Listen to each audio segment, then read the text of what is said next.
इस कहानी का टॉपिक है तिरिया से राज छिपे न छिपाए। तो कहानी अब शुरू करते हैं। एक पति पत्नी का आपस में बहुत प्रेम था। दोनों एक दूसरे पर विश्वास करते थे, यहाँ तक कि पति ने अपनी पत्नी के प्रेम के आगे पूरे परिवार को दरकिनार कर दिया था। पत्नी के लिए वह घर के सब लोगों से लड़ लेता था।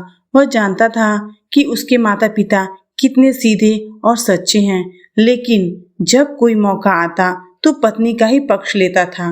भाई से अच्छे संबंध होने के बाद भी वह कोई विशेष बात उसे नहीं बताता था, अपनी पत्नी को सब कुछ बता देता था। एक दिन वह घूमता हुआ गांव के एक अनुभवी व्यक्ति काका के पास गया। काका बहुत अनुभवी व्यक्ति थे और उसके पिता के पक्के दोस्त थे। दोस्त तो अब भी थे, लेकिन पहले जैसा घूमना फिरना उठना बैठना नहीं हो पाता था। काका को अपनी राजी खुशी बताते समय अपनी पत्नी के बारे में अधिक बोलता था, उसकी प्रशंसा करता रहता था। उसने यह भी बताया कि जो भी राज की बात होती है पत्नी से छिपाता नहीं है। विश्वास के मामले में उसने पूरे परिवार को शक की नज़र से देखना शुरू कर दिया था। जब वह सब कुछ बताकर थक गया तब काका ने कहा, जो तुम सोच रहे हो वह सही नहीं है। अपनी पत्नी के बारे में तुमको जरूरत से ज़्यादा विश्वास है।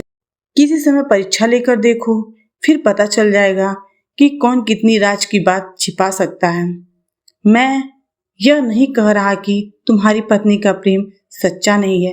कभी कभी सच्चा प्रेम करने वाला नासमझी में अपने प्रिय का हित करने के चक्कर में अहित कर बैठता है। सारी बात सुनकर वह अधीर हो उठा। उसने जल्दी से जल्दी पत्नी की परीक्षा लेनी चाहिए। उसने काका से कुछ करने के लिए पूछा तो काका ने उससे एक नाटक रचने को कहा और उसे विस्तार से समझा दिया। एक दिन रात के समय वह एक कटा तरबूज अंगोछे में लपेटे हुए लाया। उसकी पत्नी ने देखा अंगोछे से टपक टपक कर लाल बूंदें गिर रही हैं। वह अपनी पत्नी से बोला, देख, किसी से कहना मत, मैंने एक आदमी का सिर काट लिया है, इसे छिपाना है, नहीं तो मुझे सिपाही पकड़ लेंगे और मुझे फांसी की सजा मिलेगी। उसने अपनी पत्नी से एक फावड़ा मंगवाया और घर के बाएं ओर थोड़ा चलकर एक पेड़ के नीचे उस अंगोछे में लिपटे तरबूज को रख दिया।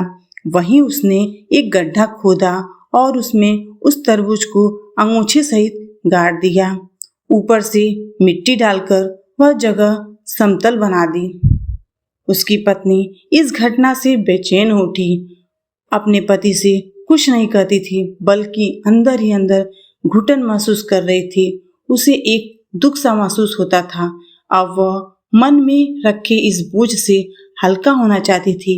एक दिन उसने अपनी पक्की दोस्त पड़ोसन को यह बात सुना दी और कहा, देख बहन, किसी से कहना मत, नहीं तो मेरे पति को फांसी हो जाएगी। उस महिला को भी वह बात नहीं पची। उसने अपनी पक्की दोस्त पड़ोसन महिला को यह घटना सुनाई और कहा, देख बहन, किसी से कहना मत, नहीं तो उसके पति को फांसी हो जाएगी।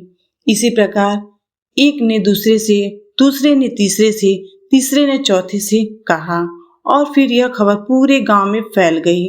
बहुत सी औरतों ने यह घटना अपने आदमियों से भी कही। एक दिन ऐसा आया जब यह खबर इलाके के थाने में पहुंच गई। फिर क्या था, सुबह तड़के दरोगा और सिपाही उसके घर जा पहुंचे। जब गांव वालों को पता चला तो गांव के तमाम लोग आए। काका भी उसके घर पहुंच गए थे। दरोगा ने सबसे पहले उसकी औरत को धमकाकर पूछा, बता, तेरे आदमी ने सिर कहाँ गाड़ा है, नहीं तो तुझे फांसी हो जाएगी।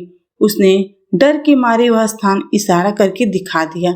जब उस स्थान को खोदा गया तो अंगोछे में लिपटा हुआ एक कटा तरबूज निकला। जब उसके आदमी को डांटा गया तो उसने पूरी घटना कह सुनाई। काका ने भी कहा कि इसने अपनी पत्नी की परीक्षा लेने के लिए यह किया था। सब लोग चले गए, दरोगा भी चला गया। वह अपने पति के आगे पानी पानी हो गई। अपनी पत्नी के सामने ही उसके मुंह से निकल गया, तिरिया से राज छिपे न छिपाए।